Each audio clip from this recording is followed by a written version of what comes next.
بسم اللہ الرحمن الرحیم۔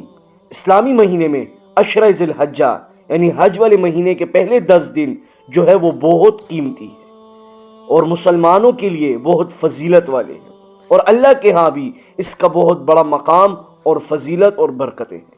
اس مسئلے کو یاد رکھیں، چونکہ اس مہینے میں بہت سے اعمال صالح وہ جمع کر دیے گئے۔ اللہ رب العزت نے سال کے قمری مہینوں میں رمضان المبارکہ کے پھر آخری عشرے کو وہ فضیلت دی ہے، اور اسی طرح ذی الحجہ کا جو پہلا عشرہ ہے، پہلے 10 دن ہیں، اس کو فضیلت دی ہوئی کہ رمضان المبارکہ کا آخری عشرہ جو آخری 10 دن ہیں بہت قیمتی ہوتے ہیں۔ اس میں لیلۃ القدر ہوتی ہے، 1000 راتوں سے ایک افضل رات ہوتی ہے۔ اللہ اکبر۔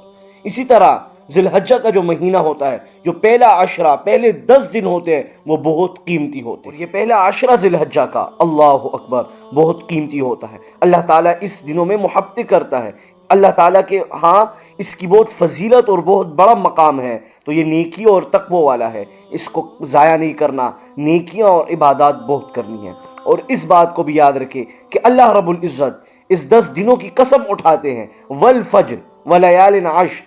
فجر سے مراد مفسرین فرماتے ہیں کہ عرفہ کی جو پہلی فجر آتی ہے وہ مراد، اور ولیال عشر سے مراد کہ وہ جو 10 دن ہیں ذی الحجہ کے وہ مراد ہے۔ اللہ تعالیٰ قسم اٹھاتے ہیں چونکہ بہت فضیلت والی یہ دن اور رات ہے، تو اس کو اچھی اور نیکی اور تقوی میں استعمال کرنے۔ اس بات کو بھی یاد رکھے کہ آقا دو جہان صلی اللہ تعالی علیہ وسلم نے بھی گواہی دی ہے کہ یہ ایام جو 10 دن ہیں بہت قیمتی اور بہت خوبصورت ایام ہیں، تو اس کو استعمال کرنا ہے نیکی کے کاموں میں، تقوی بہت اختیار کرنا ہے، نیک اعمال بہت کرنے، نیک سال۔ یہ معلوم ہوا کہ ذی الحجہ کا جو پہلا ایام ہے، پہلے 10 دن ہیں، وہ بہت قیمتی ہے۔ آئیں رسول اللہ صلی اللہ علیہ وسلم کی حدیث بیان کرتے ہیں۔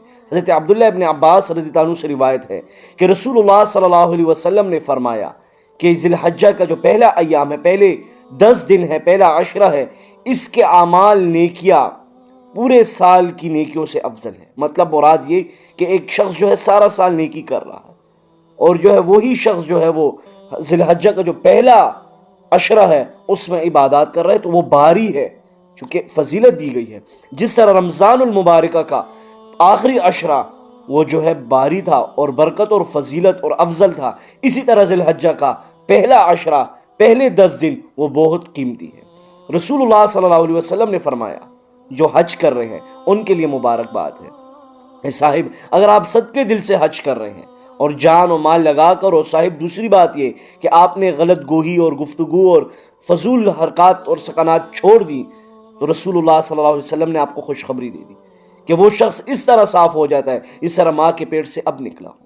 مراد یہ کہ معصوم بچے کیا ہوتے ہیں اس طرح بندہ ہو جاتا ہے۔ برائے مہربانی جو لوگ حج کر رہے ہیں اور اللہ تعالیٰ نے ان کو استطاعت دی ہوئی ہے اور ماشاءاللہ ان کو جو ہے وہ حج کر رہے ہیں، تو انہیں چاہیے کہ اپنی زندگی کو بدلے اور اپنی زندگی کو وہ قرآن و سنت کے کاموں پر وہ اب لگانا ہے۔ حج کے بعد ابھی سے ارادہ کر لے کہ انشاءاللہ ابھی ہم نے وہ غلط گوہی اور جو ہے وہ فضول باتیں اور جو ہے غلط حرکتیں ہم نے نہیں کرنی۔ انشاءاللہ نئی زندگی ہم شروع کریں گے قرآن و سنت کے نام پر، ایسا کریں گے نا انشاءاللہ۔ اور جو لوگ گھر بیٹھے ہوئے ہیں اور حج کے لیے نہیں جا رہے، تو صاحب ان کو یہ 10 دن اللہ تعالیٰ نے دیے گئے کہ ان 10 دنوں میں اپنی رات دن قیمتی کرنا ہے، اس کو حاصل کرنا۔ انشاءاللہ ایسا کریں گے نا، اللہ تعالیٰ ہم سب کو قرآن و سنت کی سمجھ بوجھ عطا فرمائے۔ بہت طویل حدیثیں ہیں حج کے ریلیٹڈ، اور اس پہلے ایام کے جو ہے ریلیٹڈ بہت طویل اور بہت فضیلت اور برکت والی حدیث بیان کی گئی ہے۔ ہمیں چاہیے کہ ہم قرآن اور حدیث کا علم حاصل کریں اور ہم قرآن و سنت کو اسٹڈی کریں کہ اللہ اور اس کا حبیب صلی اللہ علیہ وسلم ہمیں کیا فرما رہے ہیں، اور کون سے مہینے وہ فضیلت والے ہیں اور کن کن مہینوں میں جو ہے وہ کیا ہوتا ہے۔ ہمیں چاہیے کہ ہم قرآن اور حدیث کی سمجھ بوجھ حاصل کریں۔ اللہ تعالی ہم سب کو قرآن و سنت کی سمجھ بوجھ، عمل کرنے والا اور بیان کرنے والا بنا دے۔ جزاک اللہ خیر۔ السلام علیکم، فی امان اللہ۔